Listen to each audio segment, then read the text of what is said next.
L'univers du cinéma d'horreur présente un contraste saisissant entre l'innocence des enfants et la présence terrifiante des monstres. Cette dualité entre la candeur enfantine et l'horreur omniprésente soulève des questions fascinantes sur le rôle des enfants dans ce genre cinématographique. Dans cette exploration, j'ai sélectionné attentivement 16 films qui illustrent et explorent cette relation unique entre l'enfance et l'horreur, montrant à quel point la présence des enfants est presque primordiale pour la dynamique et l'intensité des récits horrifiques. Les enfants, habituellement perçus comme des êtres naïfs et candides, se retrouvent plongés dans des situations effrayantes, confrontés à des monstres, des phénomènes surnaturels ou à des événements terrifiants. Leur vulnérabilité face à ces horreurs offre un terrain riche pour l'exploration des tensions narratives et émotionnelles. La sélection des films pour cette analyse vise à examiner comment ces enfants sont représentés, comment leur innocence est confrontée à l'obscurité et comment ils réagissent face à l'horreur, que ce soit en tant que victimes, protagonistes ou éléments clés de la résolution des conflits. Parmi les exemples à explorer figurent des situations où les enfants sont confrontés à des monstres mythiques, des entités démoniaques, des histoires de fantômes ou encore des phénomènes surnaturels qui défient leur compréhension du monde. En mettant l'accent sur les réactions et les rôles des enfants dans ces films, cette analyse cherche à offrir un regard approfondi sur la place et l'impact de l'enfance dans le contexte effrayant du cinéma d'horreur.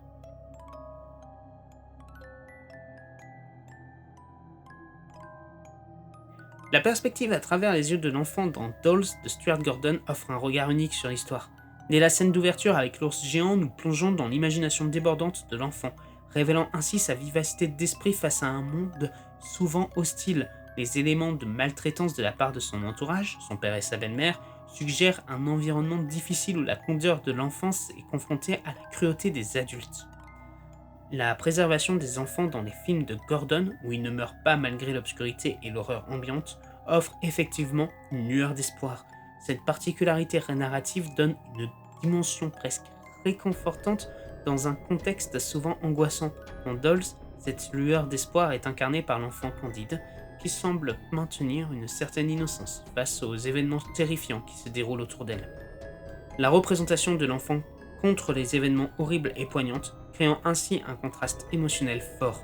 Ce contraste entre l'innocence de l'enfant et la noirceur de l'horreur dans Dolls contribue à l'atmosphère captivante du film, renforçant la tension narrative tout en mettant en relief la résilience de l'enfant face à l'adversité.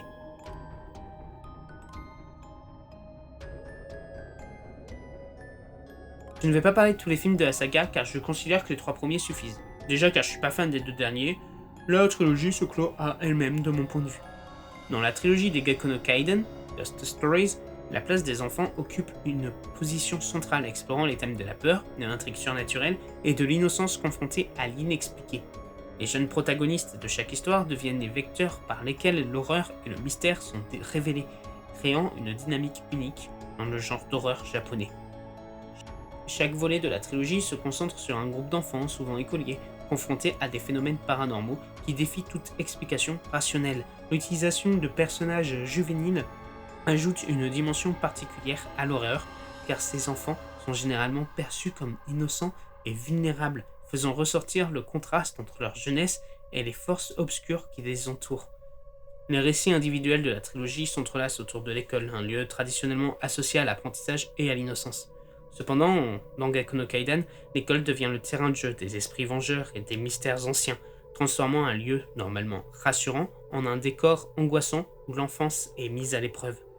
La trilogie offre une exploration fascinante de la place des enfants dans le contexte de l'horreur surnaturelle. En mêlant innocence enfantine avec éléments terrifiants, elle crée une expérience cinématographique unique qui met en évidence la fragilité de l'enfant face à l'inconnu et à l'étrange.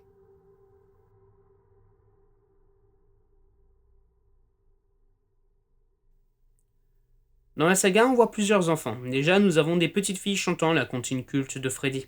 Puis on a l'enfant de l'actrice de Nancy, dans le septième film, que Freddy essaye de contrôler. Dans le cinquième film, où Freddy essaye de prendre un enfant d'une femme enceinte, on a aussi les flashbacks de la jeunesse du tueur, de sa fille. Mais à quoi tout cela rime? Eh bien, quand on est enfant, on a toute la vie devant nous. Nous ne sommes que pureté. Donc avoir un fou pouvant toucher nos petites têtes blondes peut être un élément un peu plus effrayant. Et ça marche dans le cas de Freddy. Freddy est un tueur d'enfants à la base, donc les enfants sont présents dans la saga, c'est dans l'ADN, et puis cela rend sa menace bien plus grande, car les enfants sont ceux qui rêvent le plus, et qui ont la plus grande imagination. Le rêve est le royaume du tueur, je rappelle.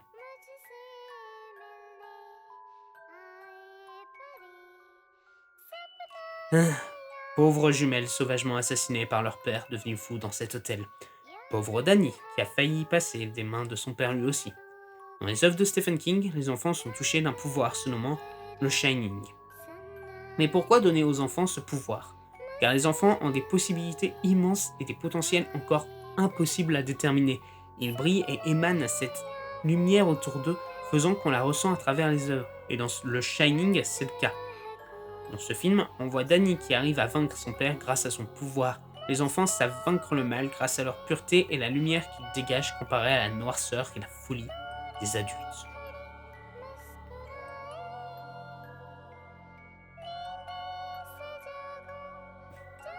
Dans ça, les enfants se tiennent comme des phares dans la nuit, éclairant les ténèbres avec leur innocence et leur détermination. Parmi eux se dressent Bill, Beverly, Ben, Richie, Eddie, Stan et Mike, le clan des ratés. Chacun portant sur ses épaules le fardeau de son passé, tout en affrontant ensemble les horreurs qui rôdent dans les rues de Derry. Ensemble, ces enfants forment une alliance indestructible, unis dans leur lutte contre le mal qui rôde dans les rues de leur ville. Leur innocence est leur bouclier, leur amitié leur épée, alors qu'ils affrontent les ténèbres avec un courage qui dépasse l'entendement.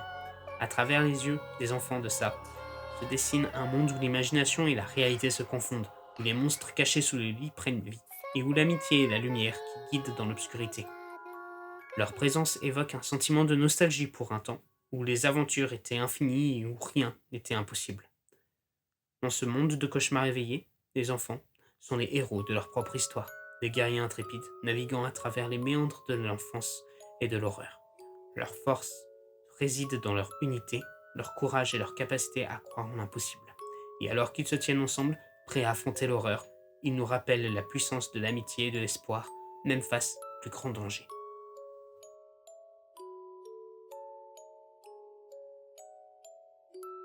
Dans Rosemary's Baby, l'enfant à naître ne se résume pas à un simple élément de l'intrigue, mais incarne plutôt une multitude de symboles et de significations profondes qui enveloppent le récit d'une aura mystique et troublante.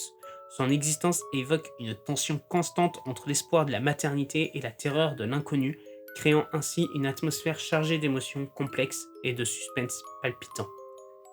Dès les premiers instants de la grossesse de Rosemary, l'enfant devient le pivot autour duquel tourne toute l'intrigue, suscitant des questions profondes sur la nature de son être et les forces qui les guident. Chaque mouvement dans le ventre de Rosemary est comme un écho lointain de l'étrange et de l'inquiétant, annonçant l'arrivée imminente d'une nouvelle vie tout en insinuant des présages sombres et des avertissements inquiétants. L'enfant à naître est bien plus qu'un simple élément d'intrigue. Il est le cœur battant de l'histoire. Une force puissante qui éveille des émotions contradictoires de fascination et de terreur. Son existence incertaine, ses murmures indistincts et ses implications mystérieuses alimentent le suspense et le mystère qui imprègnent chaque scène, créant ainsi une atmosphère captivante et immersive qui hante l'esprit bien après que les crédits finaux aient défilé. Dans cet univers où les frontières entre le réel et l'imaginaire s'effacent, l'enfant à naître demeure une énigme fascinante, dont le mystère continue de captiver et de fasciner les spectateurs à travers les âges. Et jamais on ne verra cet enfant.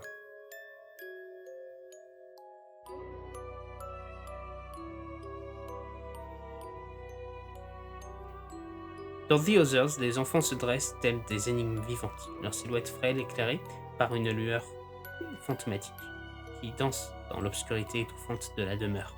Leur présence, à la fois innocente et inquiétante, évoque des réminiscences d'un autre temps, où les frontières entre le rêve et la réalité se confondent.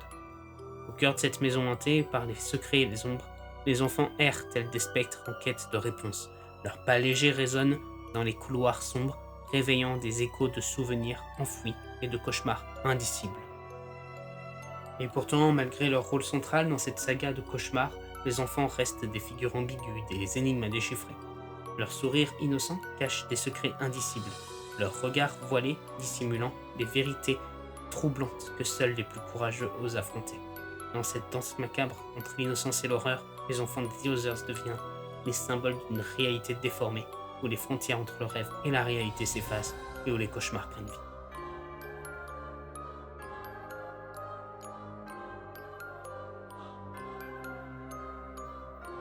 Troisième histoire du King. Dans Children of the Corn, les enfants se tiennent comme des silhouettes dans les champs de maïs, éclairant les ténèbres avec leur fanatisme et leur cruauté. Au cœur de cette histoire cauchemardesque se dressent Isaac et Malachi, les chefs d'une secte d'enfants meurtriers qui vénèrent une entité maléfique au cœur des champs de maïs.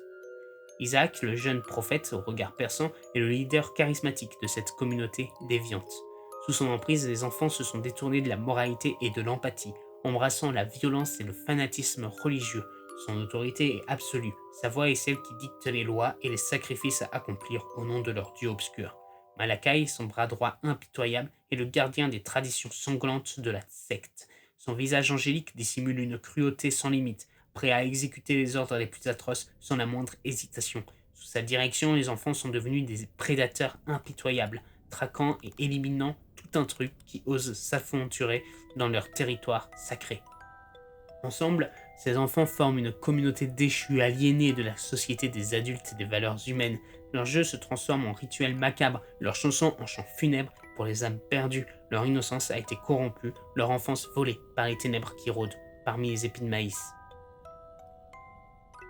Leur force réside dans leur nombre et leur fanatisme. Leur cruauté est leur seul moyen de survie dans un monde où seules les ténèbres semblent régner. Et alors qu'ils se tiennent ensemble, prêts à défendre leur territoire à tout prix, ils nous rappellent la fragilité de l'innocence face aux démons qui sommeillent dans le cœur de l'homme.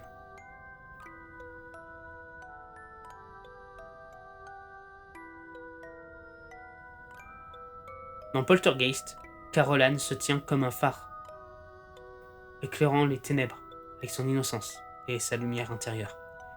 Au cœur de cette histoire de terreur surnaturelle, elle incarne à elle seule la fragilité de l'enfance confrontée à des forces obscures qui menacent son foyer et sa famille. J'ai décidé de ne parler que du premier film, pour son côté culte et unique. Caroline, la Benjamine au cœur pur, est le foyer autour duquel gravite l'activité paranormale. Son innocence et sa curiosité la plongent dans des situations terrifiantes, et c'est aussi sa force intérieure qui la guide à travers l'obscurité, malgré les dangers qui l'entourent. Elle reste intrépide, attirée par les mystères qui se cachent dans l'au-delà. Dans son regard, on lit la pureté de l'enfance, mais aussi la sagesse d'une âme bien plus ancienne. Elle est le lien entre le monde des vivants et celui des esprits, capable de percevoir ce que les autres ne voient pas, de comprendre ce que les autres ne comprennent pas. Son innocence est à la fois sa plus grande force et sa plus grande vulnérabilité, car elle est le cœur battant de cette histoire de terreur. Et alors qu'elle se tient seule face à l'inconnu, elle nous rappelle la puissance de l'enfance et de l'espoir, même face aux plus grands défis.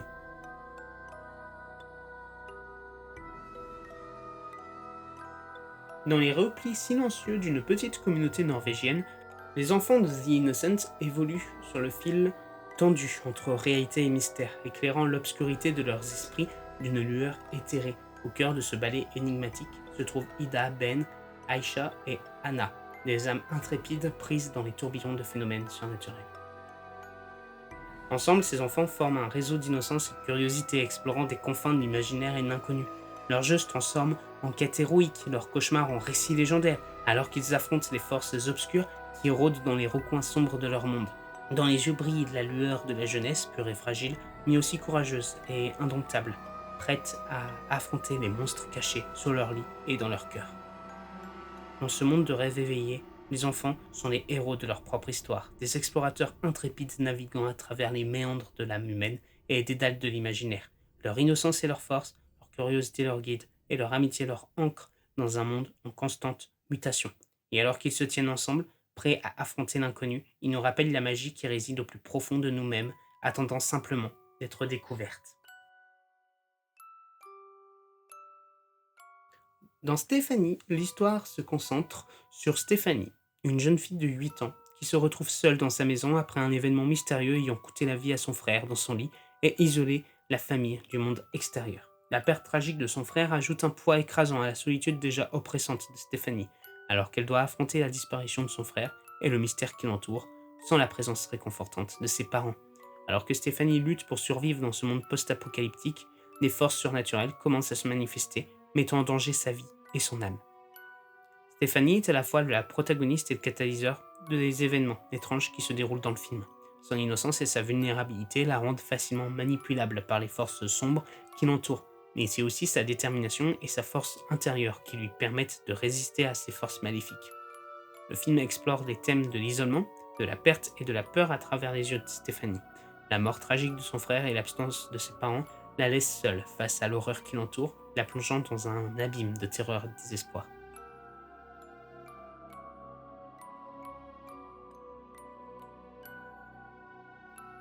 Dans le segment It's a Good Life du film La quatrième dimension, le personnage d'Anthony incarne à lui seul la présence des enfants, mais d'une manière sinistre et dérangeante. Anthony, un jeune garçon âgé de seulement 6 ans, possède des pouvoirs psychiques terrifiants qui lui permettent de contrôler la réalité selon ses caprices. Ce contrôle absolu sur son environnement et les personnages qui l'entourent le place au sommet de la hiérarchie sociale, mais dans un univers où la terreur et l'oppression règnent en maître. Dans cette petite ville où il réside, les adultes vivent dans la crainte constante de ses humeurs et de ses caprices. Ils doivent se conformer à ses désirs les plus absurdes sous peine de subir des conséquences terribles. Anthony est le seul enfant dans ce récit, mais il représente une incarnation troublante de la puissance sombre de l'enfance lorsqu'elle est mal dirigée. Son pouvoir lui permet de modeler la réalité à sa guise, mais son manque de compréhension des conséquences de ses actes et son absence totale d'empathie le poussent à utiliser ses dons de manière tyrannique. Il n'a pas conscience du mal qu'il inflige à ceux qui l'entourent, ou peut-être s'en soucie-t-il peu. Ainsi, It's a Good Life offre une réflexion sombre et troublante sur la place de l'enfant dans un monde où la réalité peut être déformée par la force de l'imagination et où le pouvoir peut se trouver entre les mains les plus inattendues.